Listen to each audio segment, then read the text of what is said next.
రాజశేఖర రెడ్డి గారు, doctor YS Rajasekhara Reddy గారు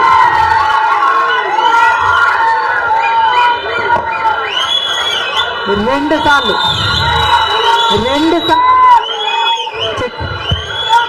సార్లు ఇదే పిసిసి పదవిని చేపట్టారు. మళ్ళీ 2 సార్లు రాజశేఖర రెడ్డి గారు ముఖ్యమంత్రిగా గెలిచారు. అదే పిసిసి పదవిని,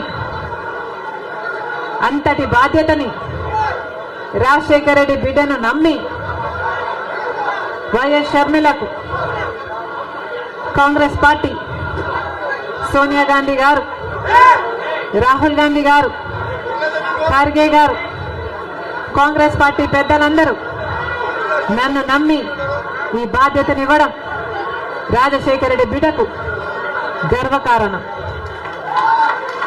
మరొక్కసారి చేతులు జోడించి ఇంత బాధ్యతను, ఇంత నమ్మకాన్ని నా మీద ఉంచినందుకు మరొక్కసారి కృతజ్ఞతలు చెప్పుకుంటుంది రాజశేఖర రెడ్డి బిడ్డ. ఆంధ్ర రాష్ట్రానికి చెందిన ఇంతమంది నాయకులు,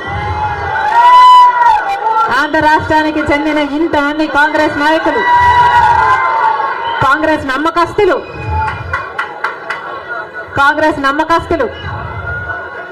కాంగ్రెస్ పార్టీ ఖాడర్ నా మీద ఎంతో నమ్మకం పెట్టుకున్నారు. నేను రావాలని కాంగ్రెస్ పార్టీ వాళ్ళందరికీ మరొకసారి రాజశేఖర రెడ్డి బిడ్డ శిరస్సు వంచి చేతులు జోడించి మనస్ఫూర్తిగా నమస్కరించుకుంటోంది.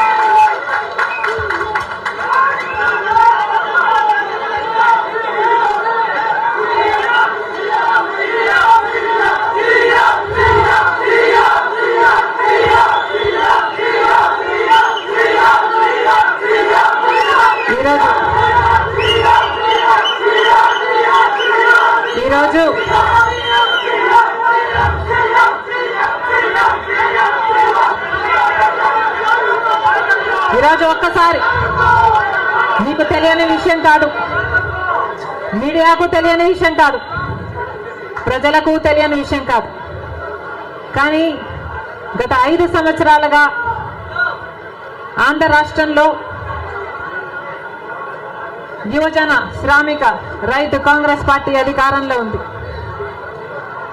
అంతకుముందు 5 సంవత్సరాలు తెలుగుదేశం పార్టీ అధికారంలో ఉంది. ఈ 10 సంవత్సరాలుగా రాష్ట్రంలో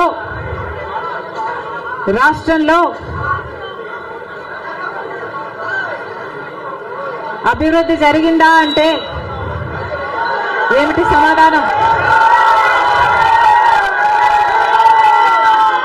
మన రాష్ట్రం ఏర్పడే నాటికి మన రాష్ట్రానికి ఉన్న అప్పులు 1,00,000 కోట్లు. చంద్రబాబు గారు ముఖ్యమంత్రి అయిన 5 సంవత్సరాలకి ఆయన చేసిన అప్పులు 1,00,000 కోట్లు. ఆ తర్వాత వైసీపీ ముఖ్యమంత్రి జగన్ రెడ్డి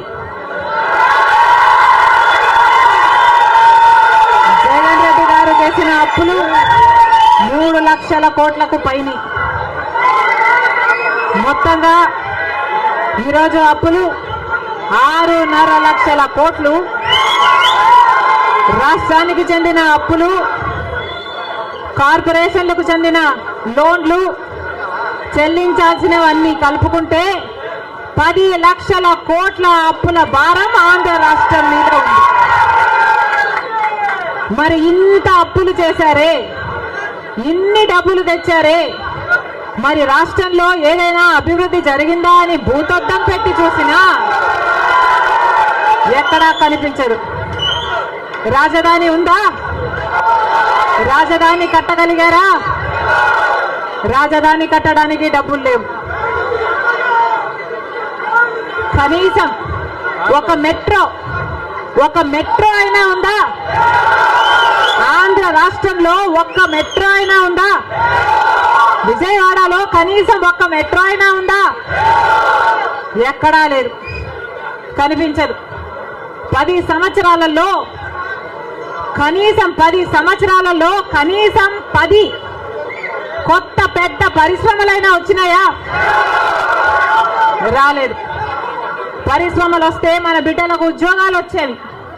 వచ్చినాయా మన బిడ్డలకు ఉద్యోగాలు? రాలేదు. కనీసం రోడ్లు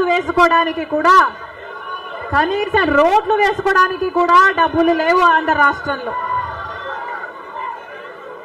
కనీసం ప్రభుత్వ ఉద్యోగస్తులకు జీతాలైనా సమయానికి ఇస్తున్నారా? దానికైనా డబ్బులున్నాయా? దానికి కూడా డబ్బులు లేవు. దేనికి డబ్బులు లేవు. అభివృద్ధి జరగలేదు. కానీ దళితుల మీద జరిగే దాడులు మాత్రం 100% పెరిగాయి. ఎక్కడ చూసినా ఇసుక మాఫియా, ఎక్కడ చూసినా లిక్కర్ మాఫియా, ఎక్కడ చూసినా మైనింగ్ మాఫియా, ఎక్కడ చూసినా దోచుకోవడం, దాచుకోవడం. ఇంతకంటే ఏం జరిగింది? 10 సంవత్సరాలు అయింది మన రాష్ట్రం ఏర్పడి. స్పెషల్ స్టేటస్ గురించి, స్పెషల్ స్టేటస్ వస్తే మన రాష్ట్రానికి స్పెషల్ స్టేటస్ వస్తే, ఆంధ్ర రాష్ట్రానికి స్పెషల్ స్టేటస్ వస్తే ట్యాక్స్ డిడక్షన్స్ వస్తాయి, రాయితీలు ఇన్సెంటివ్స్ వస్తాయి, పరిశ్రమలు వస్తాయి. పరిశ్రమలు వస్తే మన బిడ్డలకు ఉద్యోగాలు వస్తాయి. కానీ 10 సంవత్సరాలైనా స్పెషల్ స్టేటస్ మాత్రం ఆంధ్ర రాష్ట్రానికి రాలేదు. రాలేదు అనడం కంటే పాలకులు తేలేకపోయారు అనడము కరెక్ట్. ఉత్తరాఖండ్లో స్పెషల్ స్టేటస్ వస్తే 2000 కోట్ల పరిశ్రమల స్థాపన జరిగింది.